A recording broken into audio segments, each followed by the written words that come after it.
तेजमयो देवाः महावीरो महाबला ज्ञान गुण भक्ति संगमो श्री हनुमते नमो नमः। जय हनुमान संकट मोचन जय हनुमान। जय हनुमान संकट मोचन जय हनुमान। केसरी नंदन तिहु जगवंदन अंजनी सुत बलधारी।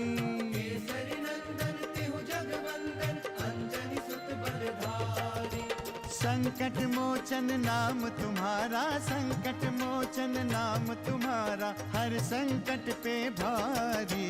जय हनुमान संकट मोचन जय हनुमान। जय हनुमान संकट मोचन जय हनुमान। संकट उसके निकट न आवे ले जो शरण तुम्हारी।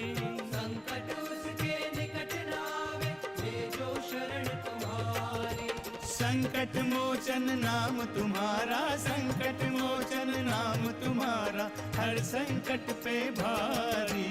जय हनुमान संकट मोचन जय हनुमान। जय हनुमान संकट मोचन जय हनुमान।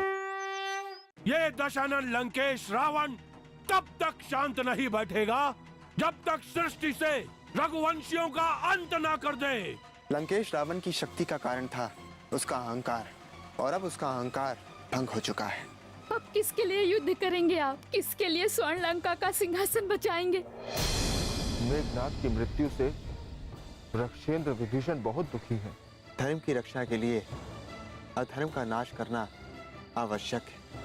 मेघनाद के वध को इसी संदर्भ में लेना होगा, तभी उसकी मृत्यु की सार्थकता समझ पाएंगे। मैं इस सत्य को स्वीकार करता हूं श्री राम,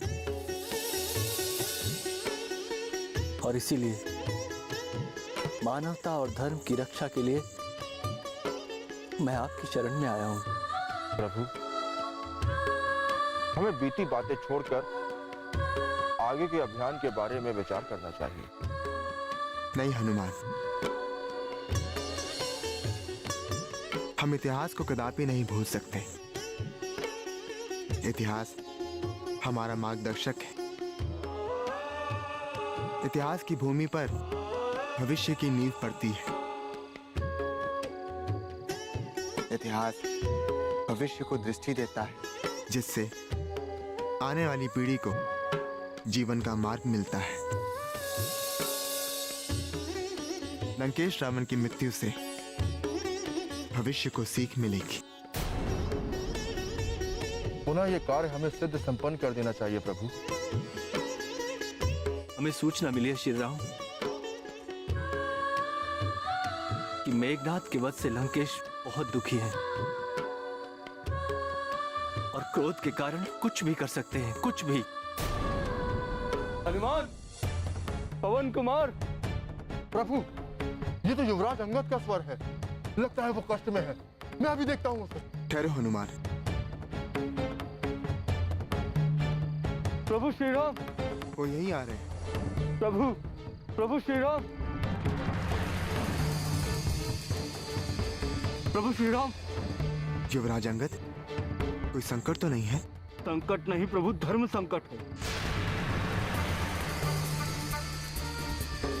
हमारी समझ में नहीं आ रहा कि हम क्या करें। उनसे युद्ध करें या उनसे शांति वार्ता करें। किंतु वो है कौन? लंका की स्त्रियां हैं, क्रोध मुद्रा में चली आ रही हैं।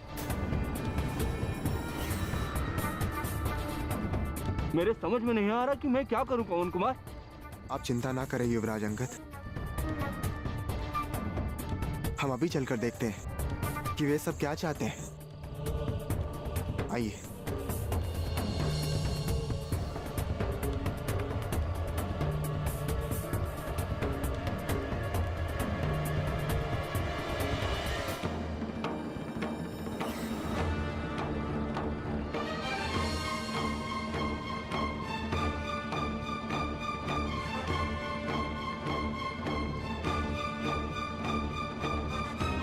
देवी सुलोचना, आप?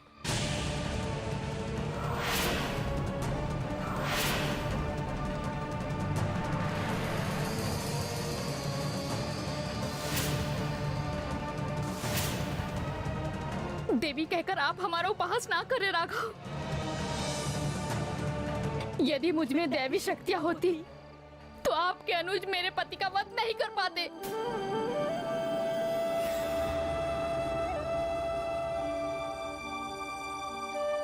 मैं एक ऐसी सामान्य स्त्री हूँ जिसके लिए उसका पति ही सर्वस्व है, और आज आपने मुझसे मेरा सर्वस्व छीन लिया। आप कोई साधारण स्त्री नहीं, आपकी महानता का परिचय हमें मिल चुका है। आदिशेष की पुत्री सुलोचना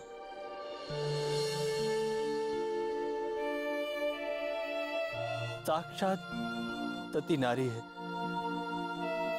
इसमें एक पतिव्रता नारी के सारे गुण विद्यमान हैं। हम जानते हैं रक्षेंद्र,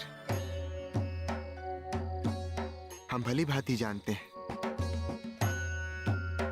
इसलिए हम स्वयं सुलोचना के अस्तित्व के सम्मुख नतमस्तक हैं।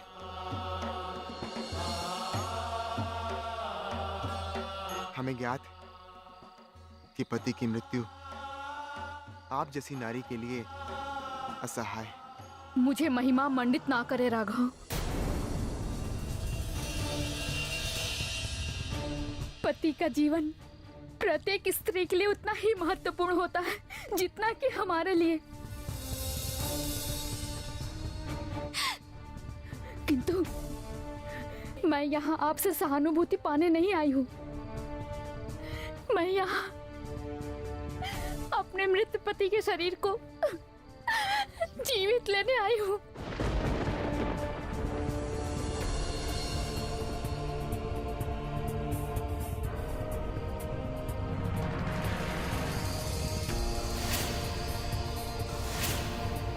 संकट मोचन जय हनुमान।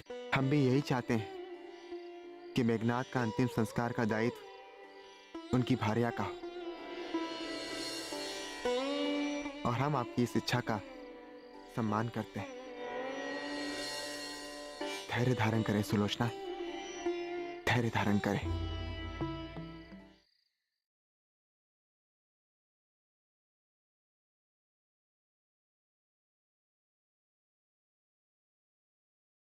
संकट मोचन जय हनुमान।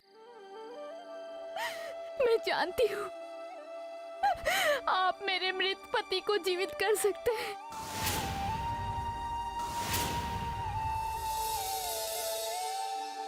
किंतु इसमें खड़क की क्या आवश्यकता है देवी? क्या आप युद्ध करने आई हैं? यदि आवश्यकता पड़ी तो पति के लिए युद्ध भी कर सकती हूँ मैं। किंतु यहाँ युद्ध करने की कोई आवश्यकता नहीं है। हम भी यही चाहते हैं कि आपकी कामना पूर्ण हो। तो पुनः विलंब क्यों? आप अपने देवत्व का परिचय दीजिए। मैं आपका ये उपकार कभी नहीं भूलूंगी।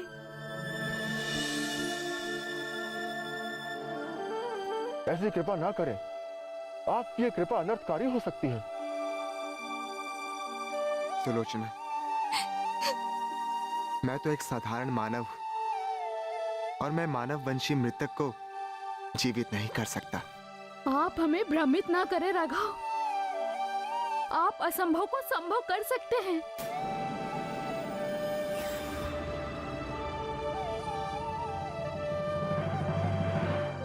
यदि आपके प्रभाव से मेरे पति ने मृत्यु प्राप्त की तो वो जीवन भी प्राप्त कर सकते हैं। समझने का प्रयास कीजिए सुलोचना। मैं सब समझती हूँ। मैं आपको विवश नहीं कर सकती।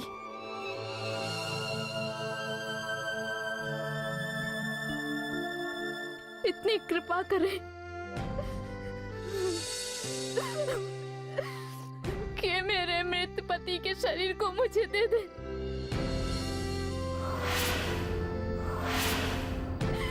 ये एक भार्य का अधिकार है, भार्य का अधिकार है।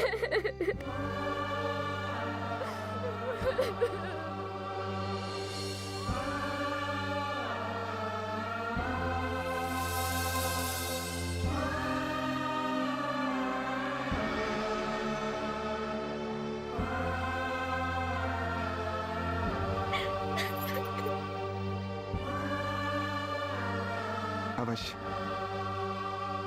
आपकी ये इच्छा अवश्य पूर्ण होगी। हम भी यही चाहते हैं कि मेघनाद का अंतिम संस्कार का दायित्व उनकी भार्या का हो,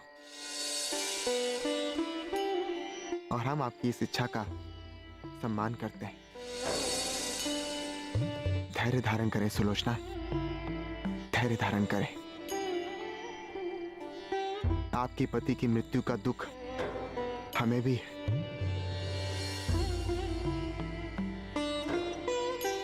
किंतु हम विवश थे।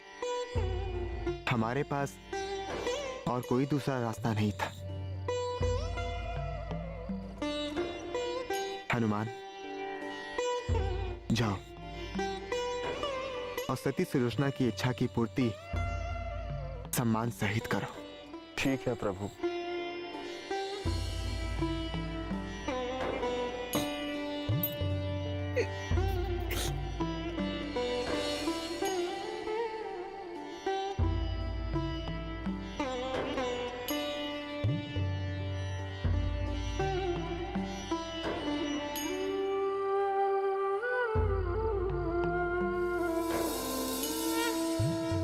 संकट मोचन जय हनुमान। तुम सत्य कह रहे हो।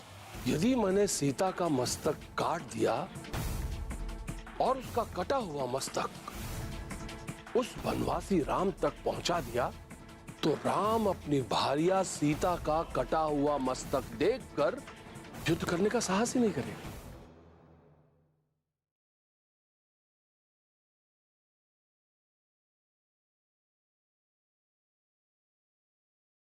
संकट मोचन जय हनुमान।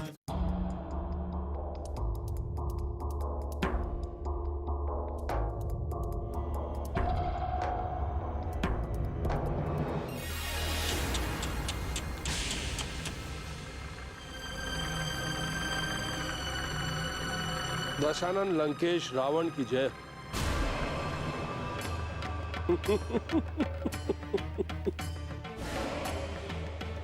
क्या हुआ दशानन लंकेश, इतने असहाय क्यों लग रहे? कहां गई आपकी वीरता?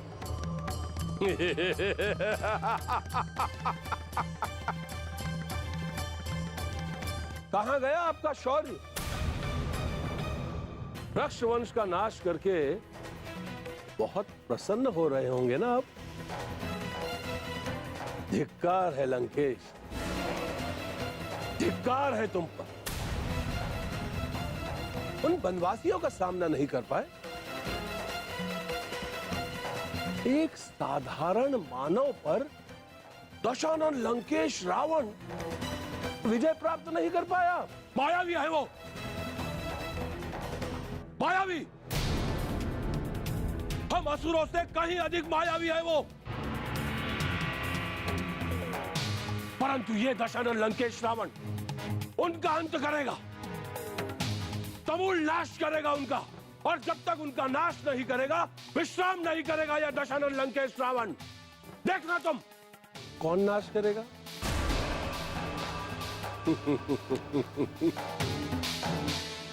दशानन, अब कौन है तुम्हारे पास जो उन्हें चुनौती देगा?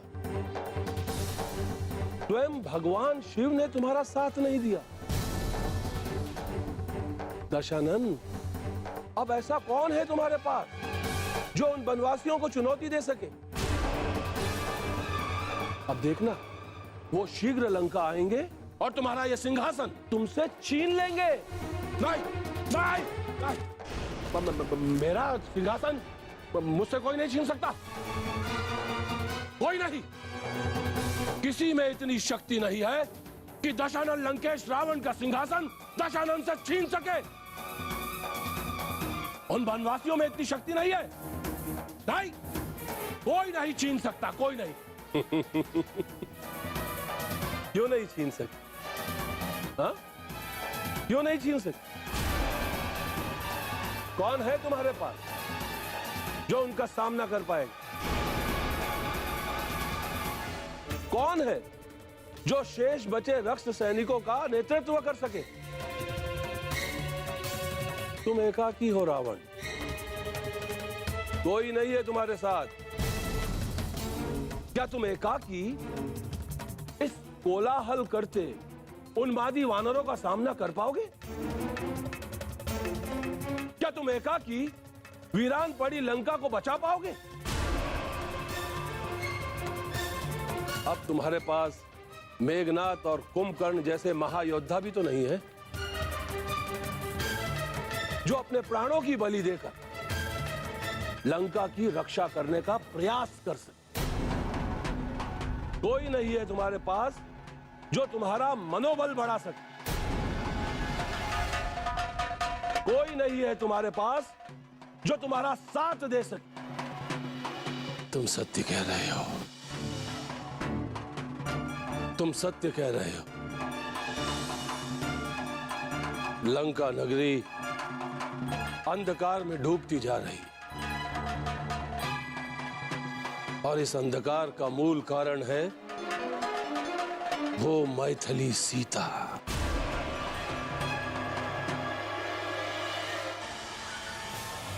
यदि मैंने सीता का अंत कर दिया तो यह युद्ध स्वतः ही समाप्त हो जाए। मूल कारण का अंत और युद्ध समाप्त।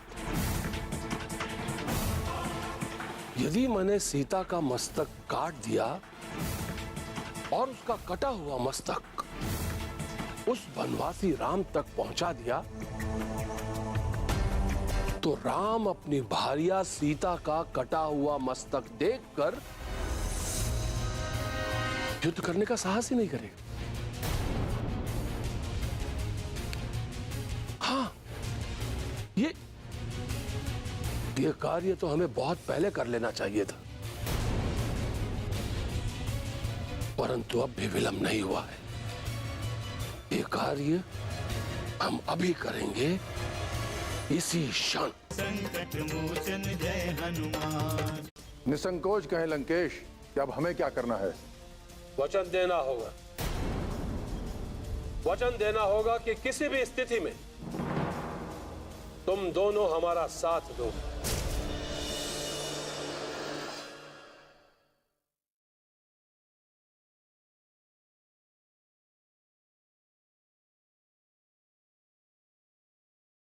संकट मोचन जय हनुमान। दशरथ, ये तुम्हारी भूल होगी। यदि वो बनवासी राम अपनी भार्या सीता का कटा हुआ मस्तक देखकर भी विचलित नहीं हुआ तो? यदि वो पुनः लौट आया तो? प्रश्न बहुत से हैं दशानन, उत्तर नहीं। अनर्थ हो जाएगा दशानन, अनर्थ। कोई नहीं है दशानन जो उन बनवासियों को चुनौती दे सके। कोई नहीं है जो उनका वध कर सके। कोई है? कोई है? सोचो दशानन, कौन है ऐसा जो इस समय तुम्हारी सहायता कर सके? कौन?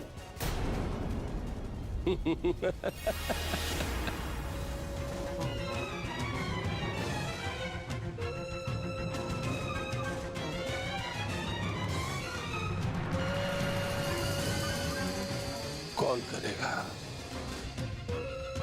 कौन करेगा उन बनवासियों का अंत? कौन देगा उन्हें चुनौती? कौन है ऐसा जो इस क्षण दशानन लंकेश रावण का साथ दे सके?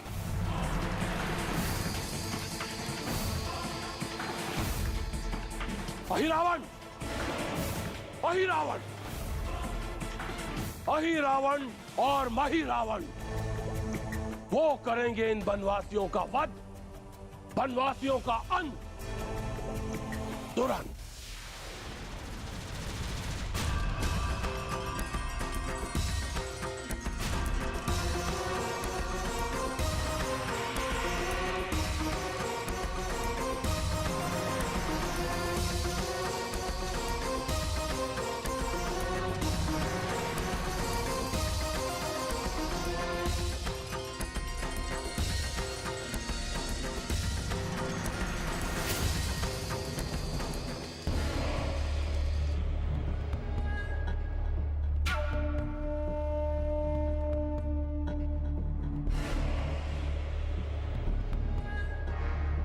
अहिरावण और महिरावण,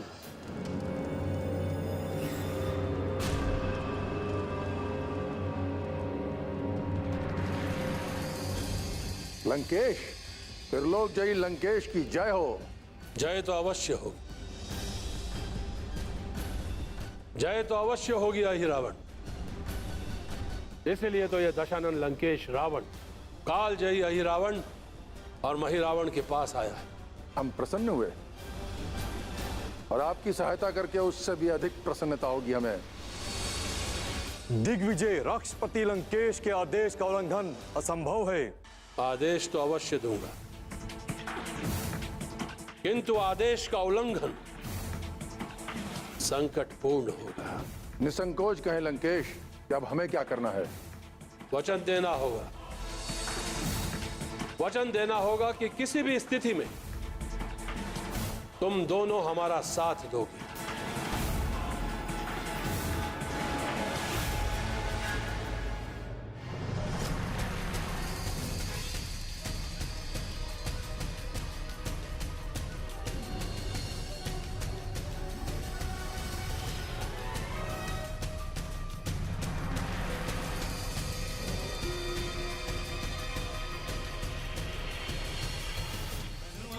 जय हनुमान, असुर निकंदन जय हनुमान। मनोजवं मारुततुल्यवेगं जितेन्द्रियं बुद्धिमतां वरिष्ठं वातात्मजं वानरयूथमुख्यं श्रीरामदूतं शरणं प्रपद्ये।